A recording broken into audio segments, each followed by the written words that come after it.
دین کی بات پوچھے، جس شخص سے کوئی علم دین کی بات پوچھی گئی جبکہ وہ اسے جانتا بھی ہے اور مسئلہ بتانے کی دینی ضرورت بھی ہو، پھر بھی اس نے مسئلہ چھپا لیا اور بتایا نہیں، خاموش رہا، گویا کہ اس نے اپنے منہ میں لگام لگائی ہوئی ہو جس کی وجہ سے بول نہیں پا رہا، تو اس کو قیامت کے دن اس کے طرز عمل کے مناسبت سے ہی آگ کی لگام پہنائی جائے گی، آگ کی لگام پہنائی جائے گی۔ جی یہ کتمان علم کا مسئلہ ہے، کتمان علم، علم کو چھپا لینا۔ ایک عالم ہے، مفتی ہے، مطلب یہ اس لائق ہے کہ مسئلے کو بتا سکے،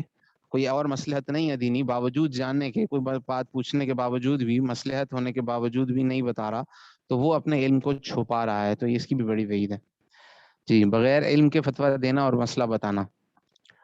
عن ابی ہریرہ رضی اللہ عنہ قال قال رسول اللہ صلی اللہ علیہ وسلم من افتی بغیر علم كان اثمه على من افتاه ومن اشار على اخيه بامر يعلم ان الرشد في غيره فقد خانه۔ حضرت ابو ہریرہ رضی اللہ عنہ کہتے ہیں، روایت ہے رسول اللہ صلی اللہ علیہ وسلم نے فرمایا، جس کو بغیر علم کے کوئی مسئلہ بتایا گیا، بغیر علم کے کوئی مسئلہ بتایا گیا تو اس کا یعنی غلط مسئلہ بتانے کا اور غلط مسئلے پر عمل کرنے کا گناہ مسئلہ بتانے والے پر ہوگا۔ اور جس شخص نے اپنے مسلمان بھائی کو کوئی مشورہ دیا جبکہ وہ سمجھتا ہے کہ اس کی بھلائی دوسری بات میں ہے، تو مشورہ دینے والے نے اپنے مسلمان بھائی سے خیانت اور بددیانتی کی۔ اس میں یہ بات بھی ذہن میں رہے کہ ایسے شخص سے مسئلہ پوچھنا بھی جرم ہے جو آپ کو پتا ہے مسئلہ بتانے کا اہل نہیں ہے۔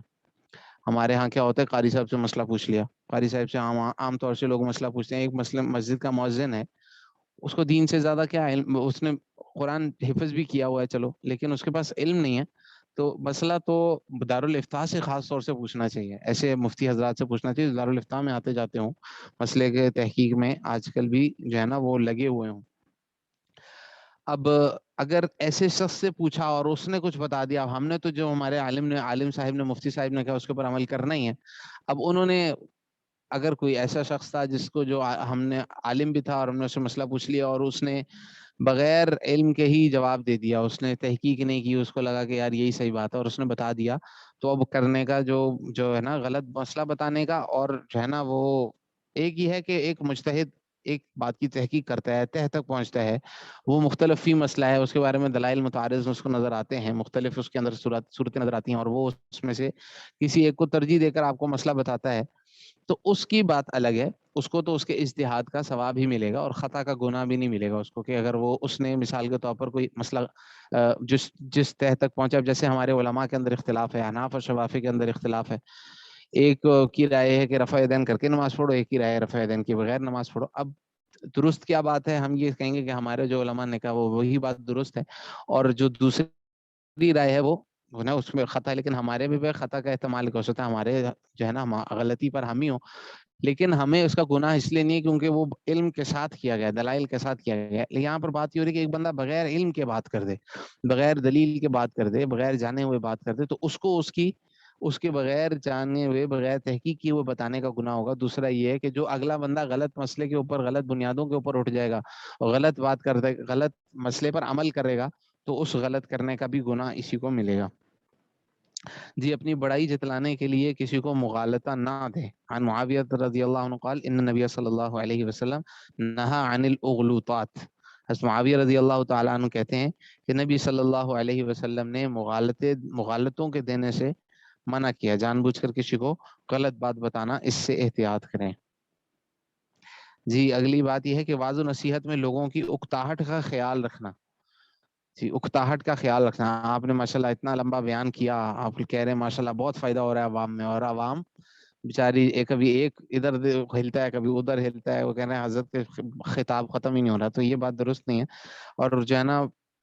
یہ حدیث دیکھنا، حضرت اکرمہ رحمۃ اللہ علیہ سے روایت ہے کہ حضرت عبداللہ بن عباس رضی اللہ تعالیٰ عنہ نے فرمایا، لوگوں کو ہفتے میں صرف ایک مرتبہ قرآن اور حدیث کے ساتھ واعظ و نصیحت کرو، ہفتے میں صرف ایک مرتبہ۔ اگر تم اس پر بس نہ کرو اور لوگوں کو زیادہ فائدہ پہنچانا مقصود ہو تو چلو ہفتے میں 2 مرتبہ کر لو، اور اگر اس سے بھی زیادہ کرنا ہو تو ہفتے میں 3 مرتبہ کر لو، اس سے زیادہ نہ کرو، اور لوگوں کو اس قرآن سے اکتاہٹ میں مت ڈالو کہ روز کرو گے تو لوگ اکتا جائیں گے، تھک جائیں گے، وہ اس سے بور ہونے لگ جائیں گے۔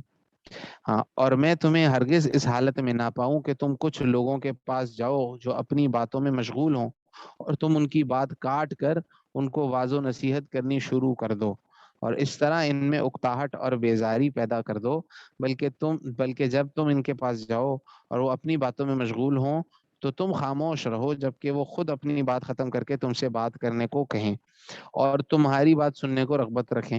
تو اب تم ان سے قرآن اور حدیث اور واضح و نصیحت کی بات کرو۔ جی پھر ہم اس کو کل ہی مکمل کر لیں گے انشاءاللہ، اب ہمارا وقت ختم ہو گیا اور آگے بھی انشاءاللہ پھر چلیں گے۔ جزاک اللہ، السلام علیکم۔ مصعب خالد، مصعب